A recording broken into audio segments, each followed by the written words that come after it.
Hello, welcome to our first notes for topic 10. We are moving into geometry. We're talking today about angled measures and adjacent angles, and we'll talk about what those mean.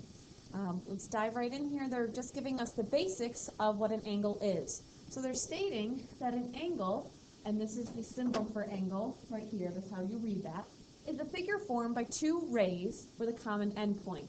Let's remind ourselves that a ray has one endpoint and goes off another line. So if I had two of those rays, that would now make an angle.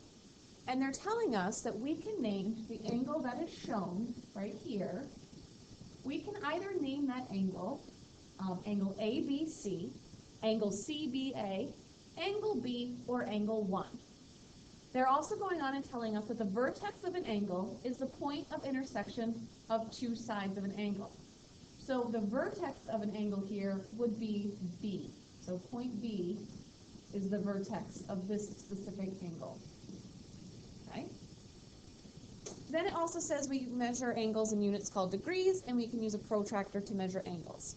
Now, on your homework, if you'll be doing anything online or homework that you would be doing practice in class or on the test, you are going to be given a protractor on the test, so you won't need to worry about actually using a protractor right now. We will go over in class, though, how to use a protractor. We're going to skip number 1 for a second and just go down to number 2, because we have some other vocabulary words to discuss. I thought this might be a little easier before we do question 1. So we have 4 vocabulary words: straight angle, right angle, obtuse angle, and acute angle. I'm pretty sure that you've heard most of these words before, but it's just good to refresh our memory what the definitions are. A straight angle is an angle with a measure of 180 degrees.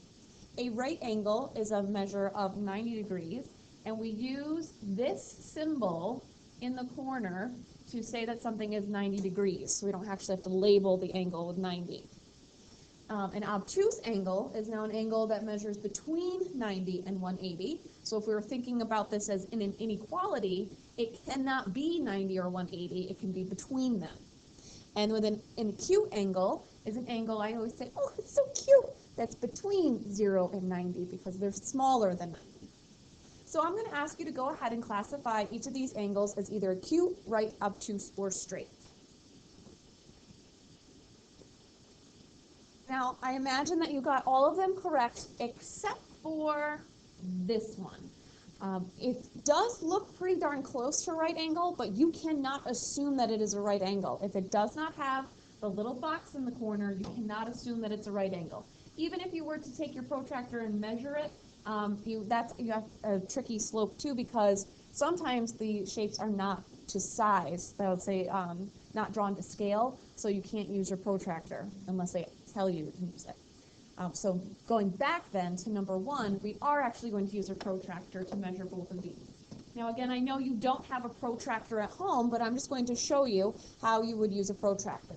This is pretty similar to the ones that we have in school. If you notice, there are numbers on the inside, and those go up starting on the right, and then we have numbers on the outside, which go up starting on the left. So there are 2 sides to the protractor if you really look at it. When I have the protractor, I've got this straight line here that's saying 0 or 180, and then if you go up here, the protractor is being split into 90. So that makes 2 90-degree angles. So now, if you notice, both of these angles that we're dealing with, angle 1 kind of looks like a less than symbol, and angle 2 looks like a giant greater than symbol. So what I'm trying to say is that the mouth is facing a different way. So because of that, we're going to be using different sides of the protractor. So what I like to do is to find the vertex of the angle. So for angle 1, there is the vertex. So I'm going to go ahead and you take your protractor and you line up the center of the protractor where they have this cross right here. You line that up with the vertex of the angle. So I'm going to move my protractor down. And then in addition to lining it up with the vertex of the angle, I also need to measure up my 0 line or my 180-degree line with one of the rays of the angles. So right around there, it looks like I'm pretty darn close to the whole angle.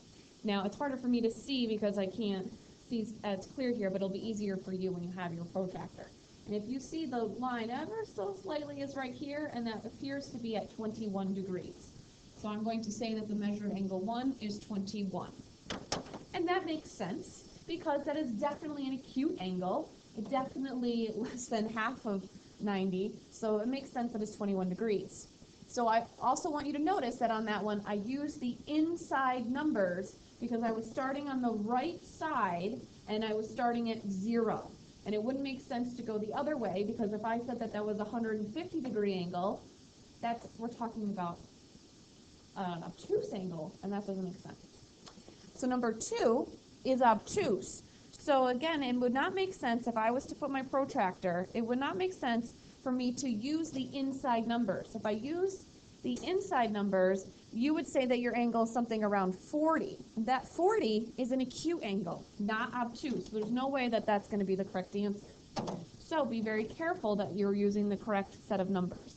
So I just want to make sure I've got my vertex correct, which is right there. And I line this up again, line up my ray with the 0, 180 degree line, and it looks like I'm at approximately 141. Okay? That was a long, little quick lesson to that. Moving on into our notes, we're on the next page. They're asking for you again to classify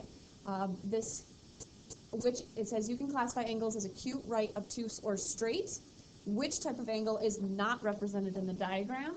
And obviously I don't see the little box, so I'm saying I definitely don't have a right angle.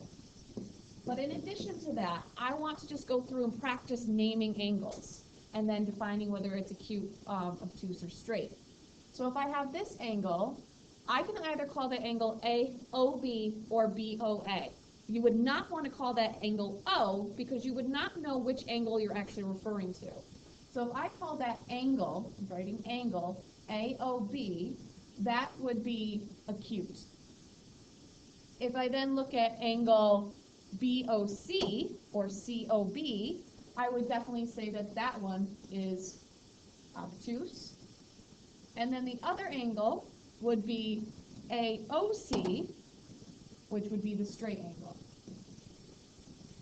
And what I'd like you to notice is that all of the vertices of each of those angles is O. Okay?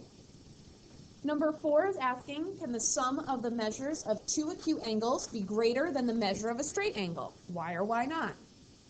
Well, 2 acute angles. An acute angle, the largest acute angle would be 89 degrees.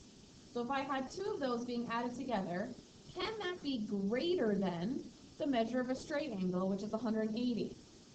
And if I calculate this out, definitely not. Okay?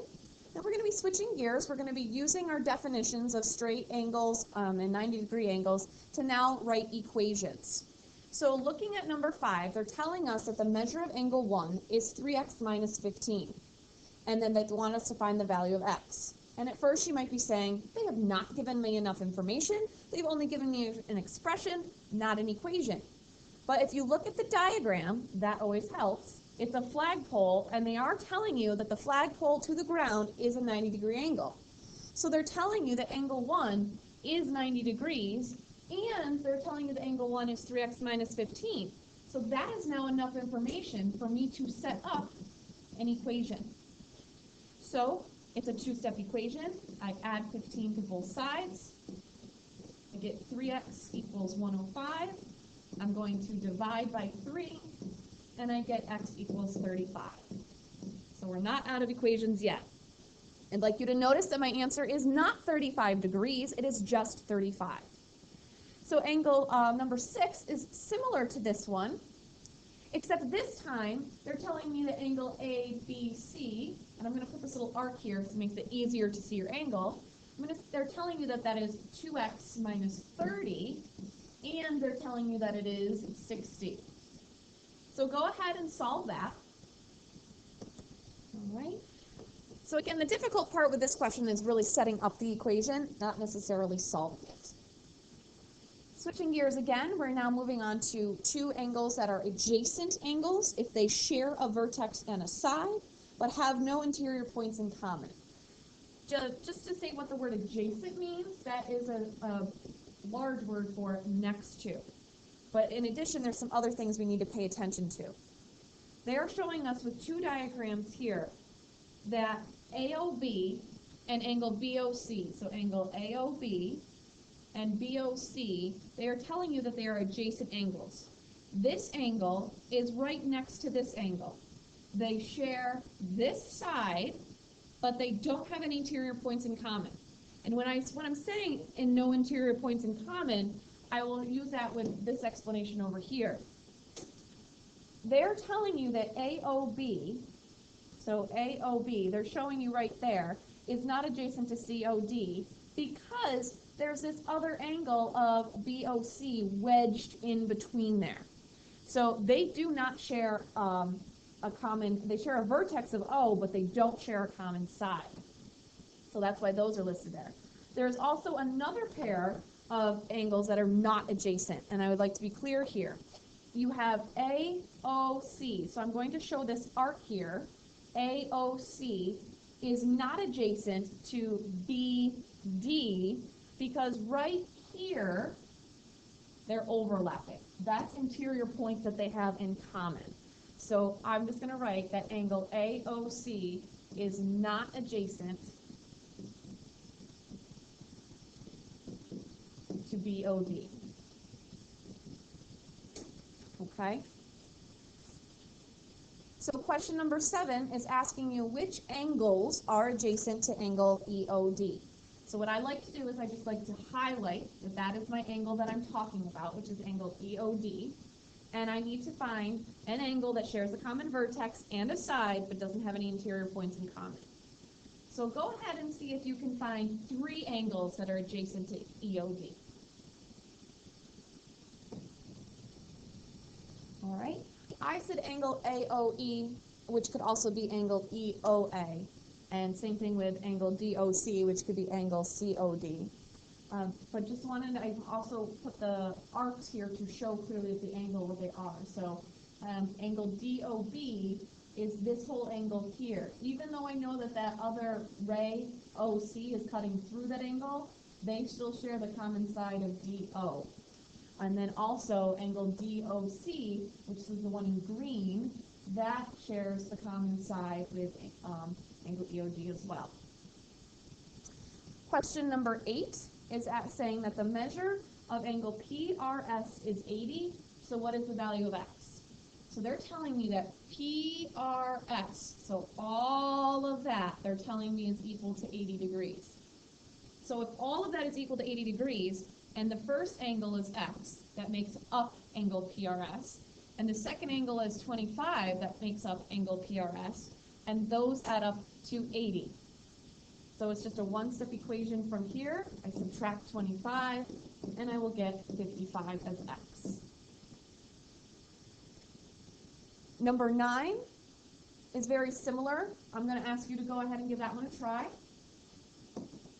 Okay, so they're telling me that ABC is 100 degrees, and that ABC is made up of angle ABD, which is 2x, and angle DBC, which is 60.